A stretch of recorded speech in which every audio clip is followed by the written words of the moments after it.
मला आश्चर्य वाटतं की पासोपार का नाही का त्याला काही नारा द्यायला काही पैसे लागतात का? आम्ही करतो की सुरुवातीला जी आमची गाडी होती त्यामध्ये दोन पक्षांना फोडायला नरेंद्र मोदींना यश आलं की न होऊ देणं करता हरकत नाही. पण तुम्ही काय मगाशी म्हटला, तुम्ही आता मगाशी जे काही तुम्ही प्रश्न उपस्थित केला होता की तुमची नुसतं फोटो सेशन आहे त्यांनी केलं, राम मंदिराचं तुम्ही काढलं, ठीक आहे. राम मंदिराचं नरेंद्र मोदीचा त्यामध्ये काय रोल आहे याचे उत्तर दिलं पाहिजे. राम मंदिराचा वाद हा बाबरी मशीद पडली त्या जागेवर राम मंदिर बांधायचा विषय होता. पण दोन ट्रस्ट, एक मुस्लिम ट्रस्ट आणि हिंदू ट्रस्ट, नाही मला उत्तर देऊ द्या. आता तुम्ही विचारलं मला द्या.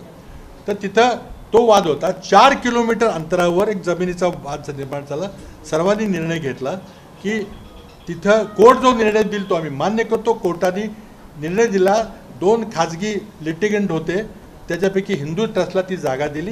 हिंदू ट्रस्टने एक खूप चांगल्या प्रकारे अपील करून पैसे गोळा केले, 3,000 कोटी गोळा केले आणि एक चांगलं भव्य राम मंदिर तिथं बांधलं. त्यांचं अभिनंदन केलं पाहिजे, स्वागत केलं पाहिजे.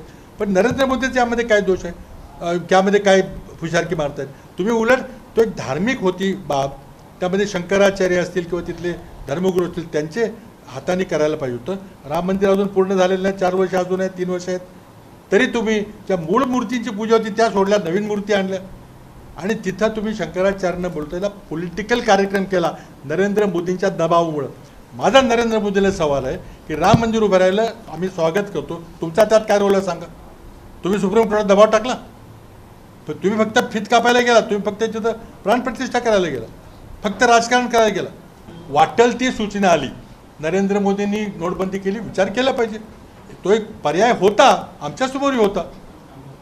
एकदा आपल्याला आठवत पूर्वी एकदा झालं होतं 10,000 रुपयाची नोट. त्यामुळं पर्याय कुठला असेल तर पण निर्णय घ्यायचा हा निवडून आलेल्या काँग्रेसचे खासदार निवडून घेतील. कोणी सॅम पेट्रोला घेणार नाहीत किंवा आणि कुठले परदेशातले लोक घेणार नाहीत.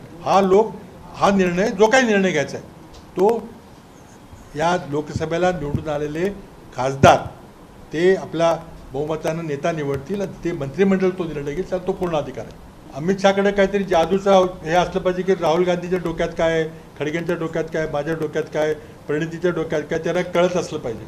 काहीतरी जादूटोना करून ते करतील.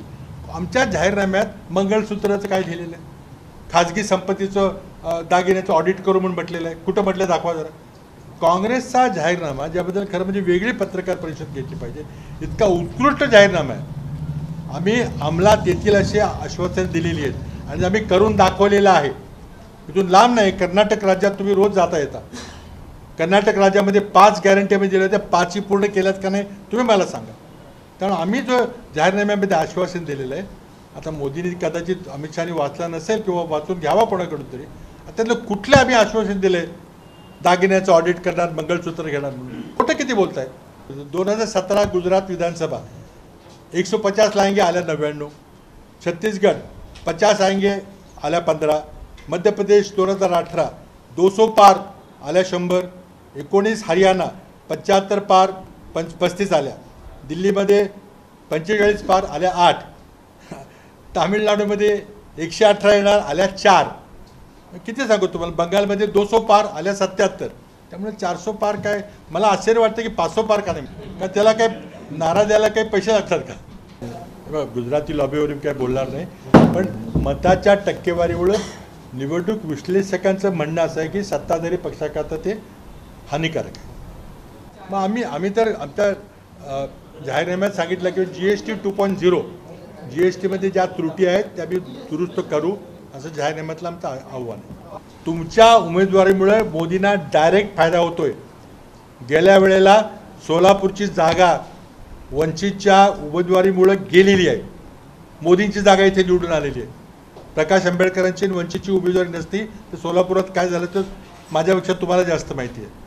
आणि म्हणून त्यांच्यावर जेव्हा BJPचे बी टाईम आरोप होतात ते उत्तर देत नाहीत, ते इतरांच्यावर आरोप करत बसतात. आता त्यांच्याबद्दल मी मुख्यमंत्री असताना मी अनेक वेळेला समोरासमोर बसून वाटाघाटी केल्यात. आता त्या आता बोलायला लावू नका मला, पण त्यामुळं त्यांनी काही टीका केली तर मला मान्य आहे, ते फार मोठे राष्ट्रीय नेते आहेत. माझ्या माहितीप्रमाणे मी काही वाटाघाटीमध्ये नव्हतो. वाटाघाटी करता वेगळी समिती काँग्रेस पक्षाची होती, राज्यात होती, दिल्लीत होती. पण माझ्या माहितीप्रमाणे छोटा माणूस आहे की त्यांना 5 जागा देऊ केल्या होत्या अकोल्यासह, आणि त्यामुळं माझी खात्री आहे, छाती ठोकपणे सांगतो, एवढं मला महाराष्ट्र माहिती आहे, अकोल्यामध्ये प्रकाश आंबेडकर निवडून आले असते आणि 4 इतर त्याचे सहकारी खासदार झाले असते, पण त्यांना आपल्या शेजारी असे इतर माणसं आपल्या बरोबरीने बसावं असं वाटतं का नाही मला माहीत नाही, त्यांनी ती स्वीकारली नाही. त्यांना